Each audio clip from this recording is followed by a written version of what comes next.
इमरान खान की पहली, दूसरी और मुमकिन तौर पे तीसरी ऑडियो के बाद एक इजलास हुआ, एक हाई पावर्ड इजलास हुआ और उस इजलास में ये फैसला किया गया कि एक तहकीकाती कमेटी बनाई जाएगी और ये कमेटी फैसला करेगी कि इमरान खान साहब और उनके जो साथी हैं उनके खिलाफ क्या कार्रवाई की जा सकती है। और इसके लिए एक जवाज़ ये बनाया गया कि वजारत ख़ारजा से साइफ़र की एक copy prime minister house I थी और आज वो रिकॉर्ड के अंदर मौजूद नहीं है। तो इसका मतलब ये हुआ कि किसी शख्स ने जो सरकारी रिकॉर्ड है उसमें से एक नहायत ही अहम किस्म की डॉक्यूमेंट उसको निकाल लिया और उसको बाद में ज़ाहिर जलसों के अंदर इस्तेमाल किया गया। तो ये एक नैरेटिव बिल्ड कर रही है गवर्नमेंट। और अब जब ये तहकीकात होंगी और कमेटी जब अपनी फाइंडिंग्स पे पहुंचेगी तो उसके बाद क्या हो सकता है, ये एक बड़ा सवाल है। मेरा ज़ाती ख्याल ये है कि अब गवर्नमेंट ने यह फैसला कर लिया है कि वो इमरान खान साहब को स्पेयर नहीं करेंगे और ये जो फैसला है इसके पीछे गवर्नमेंट को इस्टेब्लिशमेंट की मुकम्मल हमायत हासिल है। इस्टेब्लिशमेंट ने गवर्नमेंट से कहा है कि आप तगड़े हों और आप अगर कोई फैसला करना चाहते हैं तो आप करें, आपको हमारी तरफ से किसी किस्म की कोई अपोजिशन का सामना नहीं करना पड़ेगा। तो गवर्नमेंट अब उस लेवल पे चली गई है कि जहां पे जाके इमरान खान साहब के ऊपर हाथ डाला जा सकता है। अब सवाल यह है कि हाथ कितना डाला जा सकता है, मैं इस पे बात करूंगा, लेकिन इससे पहले आपको याद होगा कि 2003 में जावेद हाशमी साहब के हाथ से एक ख़त बाहर निकला था, बल्कि पढ़ा गया था, जिसकी कापी भी बाद में दस्तयाब नहीं हुई थी। उन्हें एक ख़त मिला और उस ख़त में कुछ साबिक फ़ौजी थे या कोई शायद हाज़र सर्विस फ़ौजी थे, उन्होंने जनरल परवेज़ मुशर्रफ साहब के ख़िलाफ़ उन्हें उकसाया था कि आप इनके ख़िलाफ़ कोई कार्रवाई करें, इनको फ़ारिग करें, हम सब इनसे तंग हैं वगैरह वगैरह। जावेद हाशमी साहब ने गलती ये की थी कि उस ख़त को जो कौमी असम्बली की कैफेटेरिया वहाँ पे ओपनली पढ़ दिया, सहाफ़ियों ने उसे सुना और वो रिपोर्ट हो गया। जब वो रिपोर्ट हुआ तो उसके बाद जावेद हाशमी साहब को गिरफ़्तार किया गया और उनके ख़िलाफ़ एक तादीबी कार्रवाई हुई और फिर उनको तशद्दुद का निशाना भी बनाया गया था बकौल उनके। और उसके बाद उनका केस चला और केस चलने के बाद उनको 19 साल कैद की सज़ा हो गई थी, जिसमें ज़ाहिर है फिर बड़ा अरसा उन्होंने सज़ा भुगती हुई। और उसके बाद जब जनरल परवेज़ मुशर्रफ साहब का दौर ख़त्म हुआ तो दोबारा चीफ जस्टिस ऑफ पाकिस्तान ने नोटिस लेके और उनकी कैद ख़त्म करके तो जावेद हाशमी साहब को रिहा किया गया था। सेम इसी तरह ये जो ऑफिशियल सीक्रेट एक्ट है, इसके तहत भी किसी भी शख्स को 14 साल कैद हो सकती है और ये जो कैद है ये उम्र कैद के बराबर है। और अगर ये साबित हो जाता है कि वजारत ख़ारजा से वाकई एक साइफ़र की कापी आई थी और वो प्राइम मिनिस्टर हाउस से फिर गायब कर ली गई और रिकॉर्ड का हिस्सा नहीं है, ये साबित अगर हो जाता है, क्योंकि गवर्नमेंट ये क्लेम करती है कि हमारे पास जो रिकॉर्ड है उसके अंदर ये तहरीर है कि एक कापी आई, उसको रिसीव किया गया और फिर उसे सरकारी दस्तावेज़ का हिस्सा बनाया गया और अब जब उसको देख रहे हैं तो वो कापी वहाँ पर नहीं है। ये गवर्नमेंट का क्लेम ही है।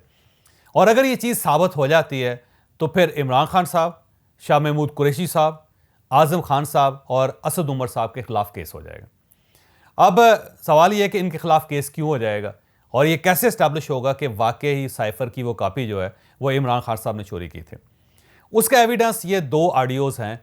जिनमें अंदर उसी साइफ़र की कापी को डिस्कस किया जा रहा है। अब अगर ये इस ऑडियो को तस्लीम कर लिया जाता है, क्योंकि गवर्नमेंट ने बाकायदा इसका फ्रांसिक ऑडिट करवाया और इसकी फ्रांसिक रिपोर्ट भी एक गवर्नमेंट के पास है कि ये सारी ऑडियोज़ ट्रू हैं, इनकी आवाज़ जो है वो मैनिपुलेट नहीं किए गए। अब अगर गवर्नमेंट ये इस्टेब्लिश कर लेती है कि वाकई ही ये रिकॉर्ड के अंदर मौजूद था और वो नहीं है और साथ इन ऑडियोज़ को एविडेंस के तौर पे पेश किया जाता है, तो फिर इमरान खान साहब, असद उमर साहब, शाह महमूद कुरैशी साहब और आज़म खान साहब पे बड़ा कड़ा वक्त आ जाए, क्योंकि ये वाकई फिर ब्रीच है और ऐसी खौफनाक ब्रीच है कि जिसमें आपके ख़िलाफ़ ऑफिशियल सीक्रेट एक्ट के मुताबिक आपके ख़िलाफ़ केस हो जाएगा और इस केस के अंदर इमरान खान साहब को 14 साल कैद भी हो सकती है। मुझे यूँ महसूस होता है कि गवर्नमेंट इस बार कमिटेड है। गवर्नमेंट ये चाहती है कि इस जो ऑफिशियल ऑडियोज़ आई हैं और जो ऑफिशियल एक्ट की खिलाफ वर्जी हुई है, इसके ऊपर वाकई कार्रवाई की जाए। और अगर गवर्नमेंट ये कार्रवाई करती है तो डेफिनेटली इनको इस्टेब्लिशमेंट की तरफ से अशीद बात होगी, जिसकी बाद ये कार्रवाई की जाएगी। और इमरान खान साहब इन ऑडियोज़ के बाद बुरी तरह फंस चुके हैं, क्योंकि जब पहली ऑडियो इनकी आई थी तो उस वक्त इमरान खान साहब ने इसे डिनाई नहीं किया था, बल्कि इनका ये कहना था कि गवर्नमेंट को ये चाहिए कि वो साइफ़र की कापी भी नशर कर दे, उसे भी ओपन कर दे, ताकि लोगों को पता चल दे कि लेटर आया था या नहीं आया था। सेम इसी तरह इन्होंने जो दूसरी ऑडियो आई उसके बारे में भी इन्होंने कोई क्लेम नहीं किया कि ये गलत है, मैनिपुलेटेड है, बल्कि इसके ऊपर भी इन्होंने कभी दाएं देखा कभी बाएं देखा और उसको भी तस्लीम कर लिया। अब जो तीसरी ऑडियो आ रही है उसके अंदर इससे ज़्यादा खौफनाक इंकशाफात हैं, और जब वो इंकशाफात होंगे तो फिर आपको पता चलेगा कि जो आगे वाला ट्रैक था वो किस तरह बनाया गया था। लिहाजा वो जो तीसरी ऑडियो है वो स्टैब्लिश कर देगी कि वाकई ये काम हुआ है, क्योंकि गवर्नमेंट ने अगर इस साइड से कमेटी बना दी है तो गवर्नमेंट के पास बाकायदा टिप होगी कि किसने वो कॉपी निकाली थी, और वो मेरा ख्याल है वो जो टिप होगी वो किसी ऑडियो टेप के अंदर महफूज होगी, और उससे जब वो चीज़ें खुलेंगी तो डेफिनेटली इमरान खान साहब के लिए प्रॉब्लम हो जाएगा। लिहाजा मेरा ज़ाती ख्याल ये है कि इमरान खान साहब के खिलाफ कार्रवाई का वक्त शुरू हो चुका है। अब इनके खिलाफ कार्रवाई ज़रूर होगी। अब क्योंकि इमरान खान साहब ये चाहते हैं कि अक्टूबर के तीसरे हफ्ते में या दूसरे हफ्ते में एक लॉन्ग मार्च की कॉल दे दें वो, तो अब क्या गवर्नमेंट इनको इतना मौका देगी कि ये लॉन्ग मार्च कर सकें या उसकी कॉल दे सकें? मेरा ख्याल है उस कॉल से पहले पहले ही इनको गिरफ्तार कर लिया जाएगा। अब इनको ज़्यादा मौका नहीं दिया जाएगा, और इस बार जो स्टेट के ऑर्गन्स हैं वो भी इमरान खान साहब को स्पेयर नहीं करेंगे, क्योंकि जब इमरान खान साहब की मुलाकात जनरल बाजवा साहब के साथ ईवान सदर के अंदर हुई, और उसके बाद जो इमरान खान साहब ने जो वतीरा इख्तियार किया, जिस तरह उन्होंने जो ऐलान किया, जिस तरह उन्होंने गीदड़ और शेर की एक धमकी लगाई, जिस तरह उन्होंने जीसी यूनिवर्सिटी के अंदर स्टूडेंट्स से न्यूट्रल्स के नारे लगवाए, तो उसके बाद मेरा ख्याल है इस्टेब्लिशमेंट, अब पंजाबी में कहते हैं नको नक हो जाना, वो नको नक हो गई। अब उसने फैसला कर लिया है कि हम